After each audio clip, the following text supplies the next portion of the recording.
বর্তমান বাংলাদেশে যে অপরাধ প্রবণতা চলছে, বলেন বুঝে শুনে 20 বছর আগে অপরাধ এই প্রবণতা বেশি ছিল না কম ছিল?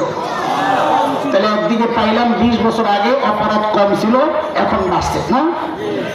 বুঝে শুনে বলেন, 20 বছর আগে অপরাধ দমনের যে ব্যবস্থা, প্রযুক্তি, বাহিনী, অস্ত্র 20 বছর আগে বেশি ছিল না এখন বেশি?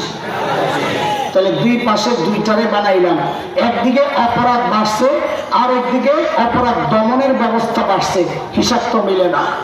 অপরাধ দমনের ব্যবস্থা যেহেতু বাড়ছে, অপরাধ কমার কথা, কথা বলেন, অপরাধ কমার কথা, কমছে না কেন? এটা আমাদের মৌলিক ভুল। মেহনত যেখানে দরকার ওইখানে না কইরা অস্ত্র বাড়াইতেছি, প্রযুক্তি বাড়াইতেছি, বাহিনী বাড়াইতেছি, মানুষের রোগ ঠিক করার কোনো পেরেশানি নাই, কোনো চিন্তা নাই। বরং রোগ ঠিক করবে যারা, আলেমদেরকে ঢুকায় রাখতেছি, আমরা মৌলিক ভুল করতেছি। এগুলো সমাধান না। দুদক করে দুর্নীতি দমন করা যাবে না, এই ব্যবস্থা ওই ব্যবস্থা কইরা দুর্নীতি দমন করা যাবে না।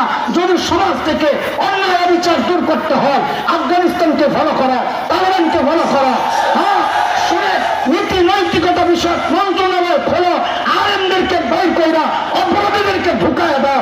দমন কমিশন লাগবে না, এইরকম এত সৈন্য বাহিনী লাগবে না, এমনি সমাজ থেকে দুর্নীতি দূর হয়ে যাবে।